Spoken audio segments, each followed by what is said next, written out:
Good morning, students. Welcome back to online class. Today we are going to discuss the continuation of the 7th lesson. Okay. Specific heat capacity. You might have felt that the land is cool in the morning and hot during daytime. But water in a lake will be almost at a particular temperature both in the morning as well as in the afternoon. Both are subjected to same amount of heat energy from the sun, but they react differently. Why? It is because both of them have different properties. In general, the amount of heat energy absorbed or lost by a body is determined by three factors. One is mass of the body, second one change in temperature of the body, and third one nature of the material of the body. So depending these three factors only, it defines whether the heat energy is absorbed or the lost by a body. So what are the factors? Mass of the body, change in temperature of the body, and nature of the material of the body. Okay, are you understand, children? Okay, now we can understand this from the following observations. See the first observation. The quantity of heat required to rise the temperature of 1 liter of water will be more than heat required to rise the temperature of 500 milliliter of water. So let us consider Q is taken as a quantity of heat absorbed and M is the mass of the body. So the mass of the body is increases, we should give the heat energy also large is needed. So suppose we have to take as a, for example, we are taken as the half liter water. It's given as 500 milliliter of water is given is needed. So this is taken as the mass of the object is given. So it requires a certain amount of the heat is required to raise the temperature is needed. For example, the amount of the heat energy is applied, we have to take as 2 joule amount of energy, the heat energy is applied to the 500 ml of water. Milliliter of water. Okay, now the water level will be increases. Now we have to consider this is the 500 milliliter can be raised into 1 liter of water. So what happens? Automatically we could able to give the heat energy also is increases is needed. For example, we have to consider as the 4 joule the heat energy is supplied to the 1 liter of the water. Automatically the water temperature will be rises is needed. So this is taken as the 500 ml is taken as the mass of the substance is directly proportional to the amount of the heat energy is applied. It's given as what? Q is directly proportional to M or M is directly proportional to Q. This is taken as a first observation. It's nothing but it depends upon the amount of the heat energy is depends upon the mass of the body. So what is the first equation? Q is directly proportional to M. Okay, and second one, the quantity of the heat energy required to rise the temperature of 250 ml of water to 100 degrees Celsius is more than the heat energy is required to raise the temperature of 50 degrees Celsius. So in this place, the amount of the heat energy is depends upon the change in temperature value. What is this? Q is directly proportional to delta T. So delta T is nothing but change in temperature. The temperature value changes, it automatically affects the amount of the heat energy also. So heat lost or gained by a substance when its temperature changes by delta T. So the first and second equation is combined. We could able to write this is the first equation. Q is directly proportional to M and this is taken as Q is directly proportional to delta T. Combine these two equations, we could able to write Q is directly proportional to M into delta T. Here the proportionality is removed by a constant term. Afterwards only we could able to put the equal sign. So we obtain the relation is Q is equal to C into M into delta T. Here the proportionality is removed by a constant term. This constant term is called as the specific heat capacity of the substance. What is C? Specific heat capacity of the substance. So what is the formula? Q is equal to Cm into delta T. So using this expression we could able to write what is the formula for specific heat capacity. So C is equal to, how we could able to write? Q is divided by M into delta T. Using this expression only we are going to say the definition of specific heat capacity. So the specific heat capacity of a substance is defined as the amount of heat required to raise the temperature of 1 kilogram of a substance by 1 degree Celsius or 1 Kelvin. So let us consider the amount of substance. We have to take as the mass of the substance is 1 kilogram. Now the heat energy is applied. Now the temperature will be rises by 1 degree Celsius. So how much amount of the heat energy is applied or how much amount of the heat energy is required. This is only is called as the specific heat capacity. So the amount of the heat is required to raise the temperature of 1 kilogram of a substance by 1 degree Celsius or 1 Kelvin. This is only is called as what? Specific heat capacity. So next we have to write what is the SI unit of specific heat capacity. The unit of specific heat capacity is joule kilogram power minus 1 Kelvin power minus 1. How we could able to write this one? What is the formula? C is equal to Q is divided by M into delta T. So what is Q? Heat energy. What is the heat energy unit? Joule. Is needed. Divided by what is M? Mass. What is the unit of mass? Kilogram. What is delta T? Change in temperature. It's nothing but temperature. What is the unit of temperature? Kelvin. So kilogram and Kelvin is shifted to the numerator. We can write joule kilogram power minus 1 Kelvin power minus 1. This is only the amount, what the unit of specific heat capacity. Are you understand, children? Otherwise the Kelvin is replaced by degree Celsius also. We could able to write joule per kilogram degree Celsius. Are you understand, children? So this is the specific heat capacity. So next we got to move on to the small problem. Calculate the heat energy required to raise the temperature of 2 kilogram of water from 10 degrees Celsius to 50 degrees Celsius.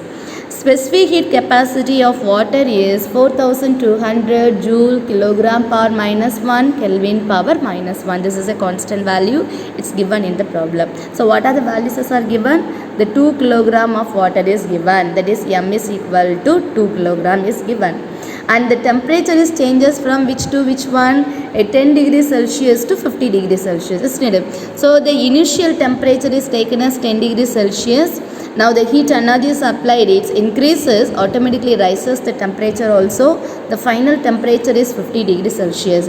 What is delta T? Change in temperature. The difference between these two temperature only is given as the change in temperature. So what will come? 50 minus 10 is equal to 40. So delta T is equal to 40 degrees Celsius is given. Okay. So the degree Celsius is converted into the Kelvin scale. Afterwards only you have to substitute. Okay. So how we could able to convert the Kelvin scale, the Kelvin scale degree Celsius to the Kelvin scale. What is the formula? That is K is equal to, already we know the formula, no? C plus 273.15 is needed.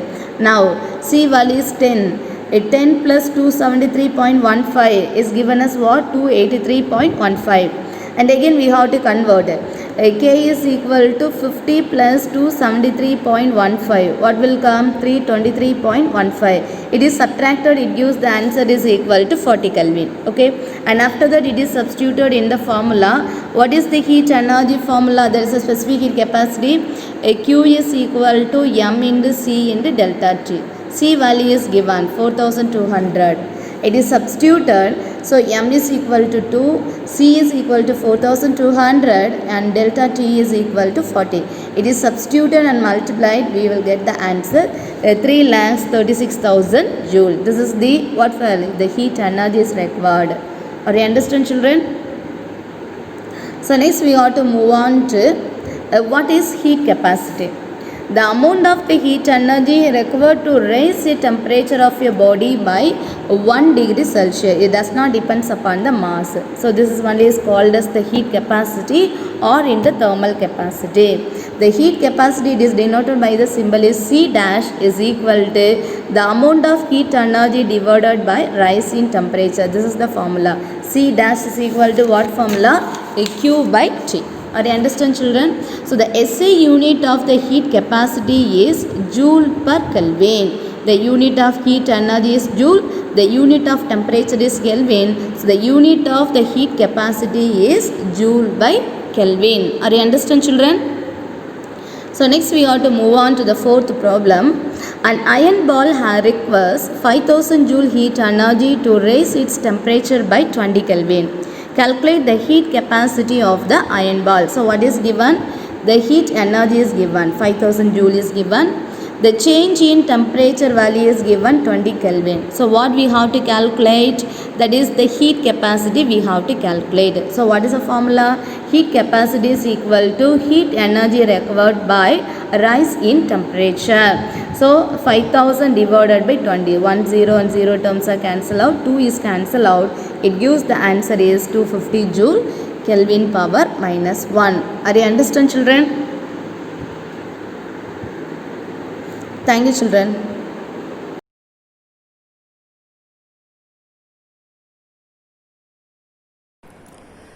We are going to learn carbon and its compounds.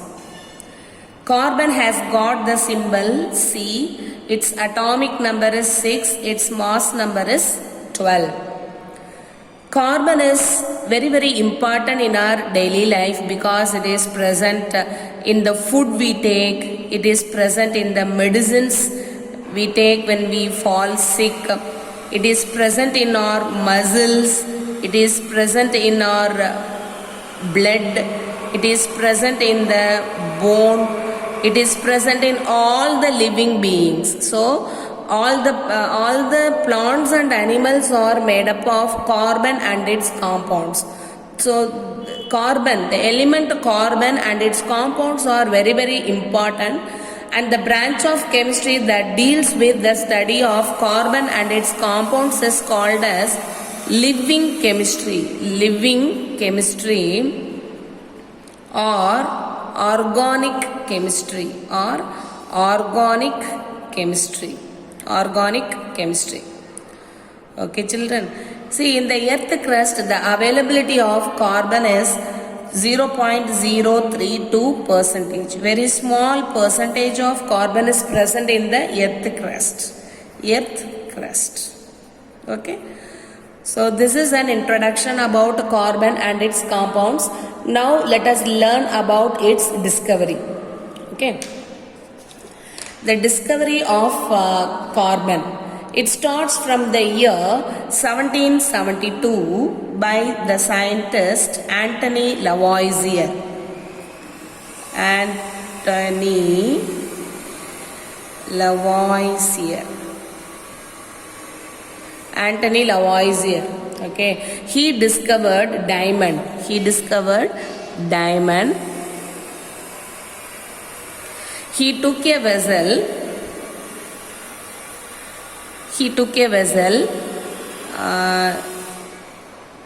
He kept in it diamonds. He placed a diamond in it. He allowed sun's rays to fall on it. See, sun's rays.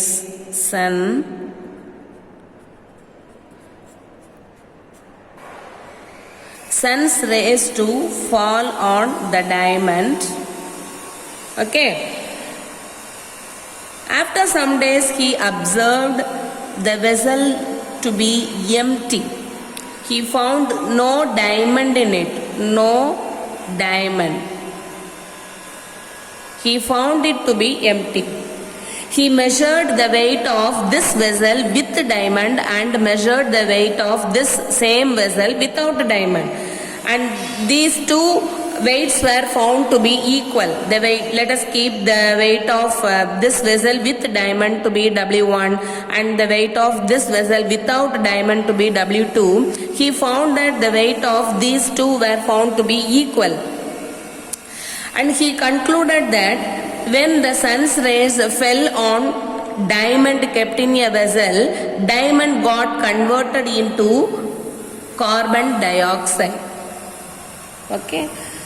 So Antony Lavoisier, father of chemistry is Antony Lavoisier. He discovered diamond and he told that diamond and also graphite, they were made up of carbon. Okay. Then in the year 1779 came the scientist Carl Scheele. Okay. Carl Scheele, Scheele. Who was Scheele? He discovered oxygen. According to Carl Scheele, graphite is made up of carbon.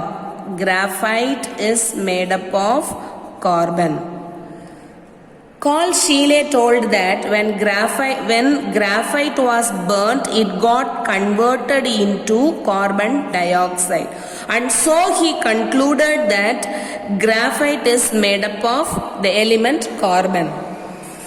Then in the year 1796 came the scientist Smithson Tennant.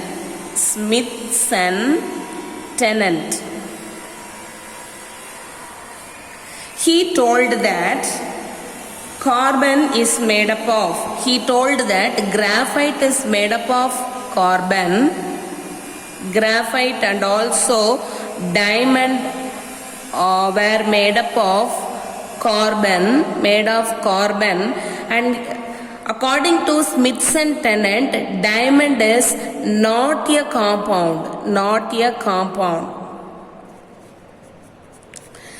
It is made up of pure carbon. Okay, children. Then in the year after 1796, 1855. In the year 1855 came the scientist Benjamin Brodie.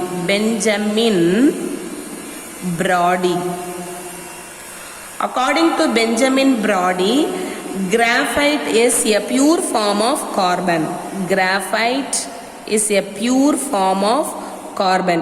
form of carbon. Okay. Then in the year 1955 came the scientist Francis Bundy.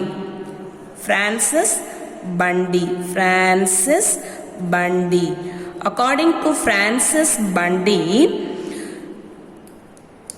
graphite can be converted into diamond at very high temperature and pressure. Okay, at high temperature, capital T for temperature and capital P for pressure. Okay, children, at high temperature and pressure, he discovered that graphite could be converted into diamond. Then in the year after 1955, in the year 1985, the scientists Robert Curl, Harry Kroto and Richard Smalley.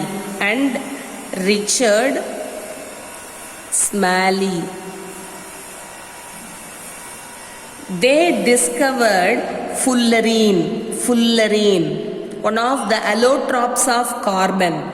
Okay, fullerene, which looked like a football, a saucer ball. In a fullerene, at least 60 carbon atoms are there. C60. At least 60 carbon atoms are arranged, which looks like a football, saucer ball. Okay. Then in the year 2004, scientists Kostya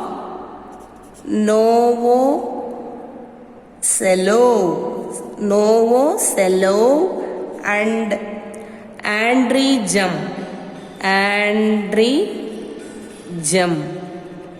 They discovered graphene. Graphene is similar to graphite.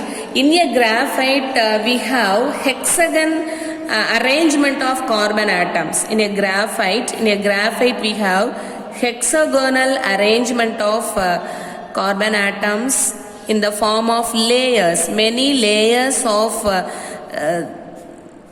carbon atoms arranged in their hexagonal form, they form graphite. So one layer of graphite is bound to the other layer with the help of weak van der Waals forces of attraction in graphite, and so graphite is easily breakable. Our pencil lead, it is made up of graphite. Okay, children. So here I came to tell about graphene. Graphene is similar to graphite. In graphite, carbon atoms are arranged in hexagons, in layers. Many layers of carbon atoms arranged in hexagons form a graphite.